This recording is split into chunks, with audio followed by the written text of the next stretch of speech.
अस्सलाम वालेकुम। हमद है उस खुदावंद मुतआल की जो हर गुजरने वाले दिन के बाद इंसान को एक नया दिन अता फरमाता है। मेरी आज की कहानी में 4 किरदार हैं। पहले नंबर पे एक शेख हाजी साहिब हैं, नंबर 2 पे एक प्रोफेसर साहिब हैं, नंबर 3 और 4 पे 2 कुत्ते हैं। एक कुत्ता ज़ख्मी है, एक कुत्ता ठीक है। मेरे साथ रहिएगा। कहानी कुछ ऐसे है कि शेख साहब की कराची के अंदर एक कपड़े की मिल थी जिसमें कमोबेश 250 से 300 बंदा काम कर रहा था।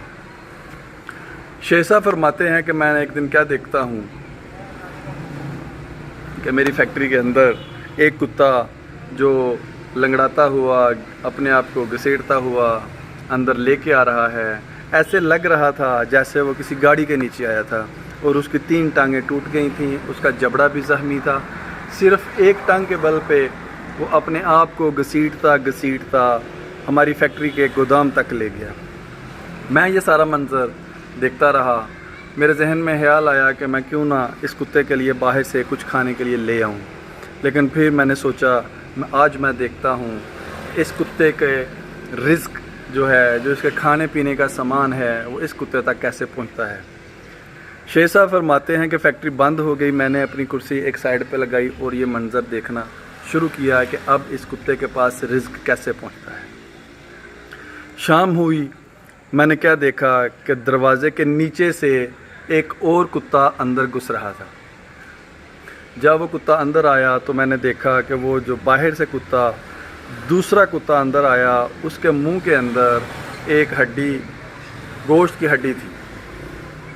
अब वो कुत्ता जो दूसरा था वो चलता चलता गोदाम तक उस पहले कुत्ते की तरफ चल पड़ा और वहाँ पे पहुँच गया। उसने वहाँ पे जाके वो जो हड्डी और गोश्त का लोथड़ा उसके मुंह में था, उसने उस पहले कुत्ते के आगे फेंक दिया। पहले कुत्ते ने उसका मुंह लगाया और वापस फेंक दिया। फिर दूसरे कुत्ते ने उस गोश्त का जो लोथड़ा था, जो हड्डी थी, उस गोश्त के लोथड़े को तकसीम किया, उसकी छोटी छोटी बोटियां की और जब उसके आगे फेंकी, आगे की, तो पहले कुत्ते ने सबको उठा के खा लिया। उसके बाद दूसरा कुत्ता फैक्ट्री से बाहर चला गया। थोड़ी देर बाद दूसरा कुत्ता दोबारा आया और मैं देख के हैरान रह गया कि उसने अपनी पूरी दुम जो थी वो पानी के अंदर भिगोई हुई थी और अपनी दुम उस पहले कुत्ते के मुंह में दे दी। मैंने देखा कि बिल्कुल ऐसे ही है। खुदावंद मुतआल की ज़ात बहुत ही गफूर और रहीम और राज़िक़ व मालिक है कि वो एक ज़ख्मी कुत्ता जो एक गोदाम में है, वहाँ पे भी उसने उसके रिज़्क़ का बंदोबस्त कर दिया कि एक दूसरा कुत्ता अपने मुंह में उसके लिए खाने के लिए सामान लेके आया। पानी का बंदोबस्त उसने अपनी दुम को पानी में भिगो के ला के उसके मुंह में दे दी। शेख साहब फरमाते हैं कि ये 7-8 दिन ये सिलसिला चलता रहा कि 8वें दिन मैंने देखा कि वो पहला कुत्ता भी वहाँ पे मौजूद नहीं था, चूँकि वो सेहतमंद हो गया था और वो वहाँ से चला गया था। शेख साहब फरमाते हैं ये मेरे लिए टर्निंग पॉइंट था कि वो खुदा की ज़ात जो एक ज़ख्मी और लाचार कुत्ते की रोज़ी का बंदोबस्त करती है, वो खुदा एक इंसान के लिए भी तो यकीनन रोज़ी का बंदोबस्त करता होगा। मैंने फैक्ट्री को बंद किया, उसको ताला लगाया और इबादत में मशगूल हो गया। सिलसिला चलता रहा। खुदावंद मुतआल ने अपने ख़जानों से मेरा रिस्क जो था वो उसका निज़ाम बना दिया और मेरा खाने पीने का और बीवी बच्चों का निज़ाम चलता रहा। शेख साहब ने इसके बाद क्या किया कि वो दरवेश बन गए, सूफ़ी बन गए और अपने घर में उन्होंने ड्राइंग रूम में दम दरूद, लोगों को दुआ करना, उनके लिए तवीज़ धागा विर्द करने शुरू कर दिए। सिलसिला चलता रहा। एक दिन क्या हुआ कि शेख साहब ने ये सारा वाक़या बातों बातों में इसका तज़किरा शुरू हुआ और शेख साहब ने यह सारा वाक़या वहाँ पे सुना दिया कि मैं कैसे एक मिल के मालिक से इस मंज़िल तक पहुँचा हूँ। चूँकि मैंने एक कुत्ते को देखा और उसके बाद मैंने ये सोचा कि अगर खुदा इस कुत्ते को दे सकता है तो मुझे क्यों नहीं दे सकता। तो मैंने भी कामकाज बंद किया और यहाँ पे आके बैठ गया। वहाँ पे जब उन्होंने ये बात सुनाई तो वहाँ पे एक प्रोफेसर साहब भी बैठे हुए थे। प्रोफेसर साहब गोया हुए।